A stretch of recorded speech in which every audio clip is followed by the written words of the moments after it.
Qual a última vez que você confessou pecados? A confissão de pecados, infelizmente, tem se tornado uma prática cada vez mais incomum entre os cristãos.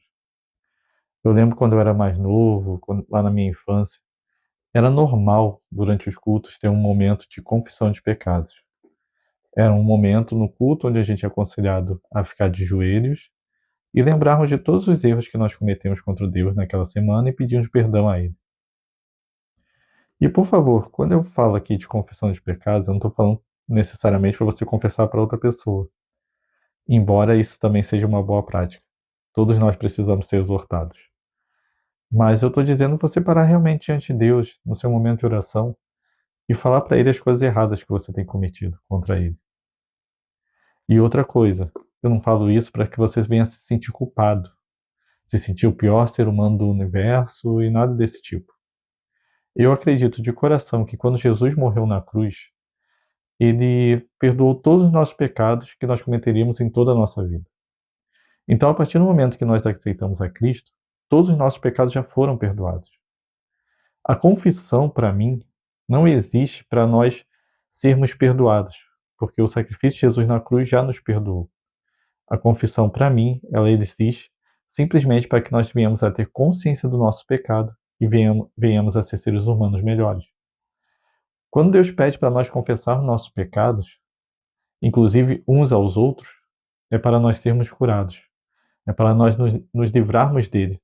Porque o primeiro passo para você abandonar qualquer pecado é reconhecer que você está em pecado. Obviamente, se você ainda não aceitou a Cristo, você precisa se reconhecer como pecador e crer no sacrifício de Jesus na cruz, que perdoa todos os seus pecados. Mas se você já aceitou a Cristo, o Espírito Santo passou a habitar dentro de você, a confissão de pecados tem uma outra função, que é exatamente te tornar mais parecido com Cristo. Esses dias eu estava lendo o Salmo 19 e eu achei muito interessante. Esse salmo é muito lindo e eu vou ler ele todo. Os céus proclamam a glória de Deus e o firmamento anuncia as obras das suas mãos. Um dia discursa a outro dia e uma noite revela conhecimento a outra noite. Não há linguagem, nem há palavras, deles não se ouve nenhum som. No entanto, por toda a terra se faz ouvir a sua voz, as suas palavras, até os confins do mundo. Aí pôs uma tenda para o sol, o qual, como noivo que sai dos seus aposentos, se regozija como herói a percorrer o seu caminho. Principia numa extremidade dos céus, e até a outra vai o seu percurso, e nada refoge ao seu calor. A lei do Senhor é perfeita, e restaura a alma. O testemunho do Senhor é fiel, dá sabedoria aos simples. Os preceitos do Senhor são retos, e alegram o coração. O mandamento do Senhor é puro, e ilumina os olhos. O temor do Senhor é límpido, e permanece para sempre. Os juízos do Senhor são verdadeiros, e todos igualmente justos. São mais desejáveis do que ouro, mais do que muito ouro depurado, e são mais doces que o mel e o destilar dos favos. Além disso, por eles se admoesta o teu servo, em os guardar a grande recompensa. Quem há que possa discernir as próprias faltas? Absolve-me das que me são ocultas. Também da soberba guarda o teu servo, que ela não me domine. Então serei irrepreensível e ficarei livre de grande transgressão. As palavras dos meus lábios e o meditar do meu coração sejam agradáveis na tua presença, Senhor, rocha minha e redentor meu. O versículo que mais me chamou a atenção nesse Salmo 19 foi: quem há que possa discernir as próprias faltas? Absolve-me das que me são ocultas. E pensando sobre isso, eu quero ir até um ponto além da confissão de pecados. Porque muitas vezes nós confessamos pecados, e quem tem esse hábito, esse é um hábito que eu costumo ter, a gente pensa nas coisas erradas que nós fizemos durante o dia e que nós não queremos fazer mais. Nós pensamos sobre como devemos mudar, como devemos melhorar. Mas essa oração aqui é uma que eu tenho feito desde que eu li esse salmo faz pouco mais de uma semana. Eu tenho orado para Deus também me mostrar: Deus, me mostra os pecados que me são ocultos. Sabe aquelas coisas que eu tenho falhado com o Senhor e eu nem me toquei que eu estou falhando contigo. E é interessante que quando você começa a orar por isso, Deus começa a te mostrar certas coisas que você pode ser melhor. Repito, não é para você orar e falar: ai meu Deus, olha como eu não presto, olha só como eu sou o pior dos seres humanos, sou o pior dos pecadores. Não, não é esse o objetivo. O objetivo é entender: Deus, eu tenho falhado nisso, né? Como é que eu posso ser melhor? O que a tua palavra diz a respeito disso para que eu possa vir a melhorar? Lembre-se que pecar não é apenas fazer o que é errado. Pecar é não fazer o que é certo. E eu percebo que nós cristãos, principalmente nós homens, falhamos muito pelo pecado da omissão. Às vezes nós deveríamos falar determinada coisa, às vezes nós deveríamos ter determinada atitude e nós não temos. Às vezes nós vemos determinada injustiça acontecendo, alguma coisa errada que foi feita e nós nos calamos e não fazemos nada.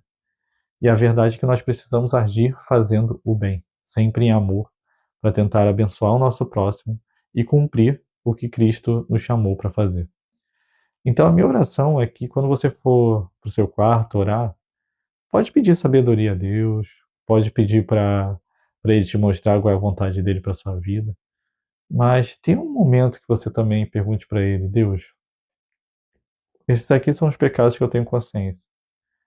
Eu falei aquilo que eu não devia ter dito, eu não agi nessa situação como o Senhor queria que eu agisse, eu tive esse pensamento que eu não deveria ter, eu estou alimentando esse sentimento que eu não deveria alimentar, eu não consegui perdoar aquela pessoa que eu deveria perdoar. Me ajuda nisso, Pai. E me mostra também outras coisas que eu tenho falhado que eu não tenho nem noção que eu tenho falhado. Que ao ler a tua palavra, o Senhor possa estar me revelando a mim mesmo, para que eu possa ser mais parecido com Cristo, para que assim eu possa abençoar mais vidas. Eu aconselho muitos jovens cristãos, e maioria solteiros, e é muito normal eles ficarem perguntando: ah, Deus, com quem será que eu vou casar?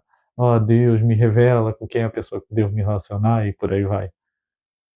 Ou então as pessoas estão procurando emprego, então estão querendo mudar de carreira, perguntarem: Deus, eu vou para a empresa tal ou fico nessa empresa?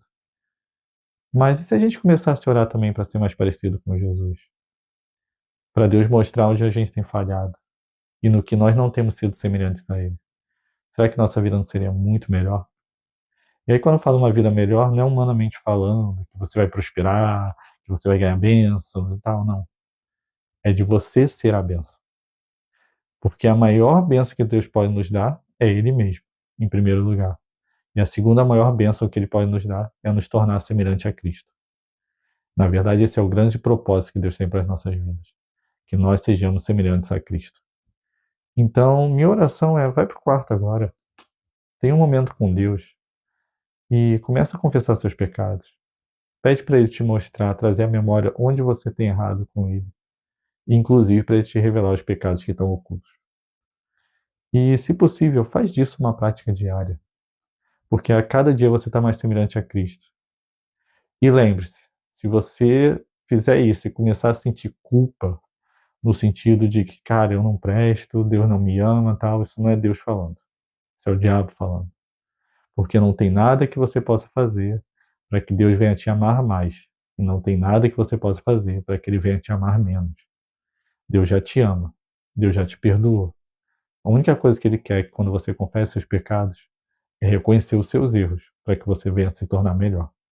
Então, vai para o quarto agora. Confessa seus pecados e deixa Deus transformar o seu coração para que você se torne mais parecido com Cristo. E aí, quando você sair do quarto, você vai poder ser o amor de Jesus nesse mundo.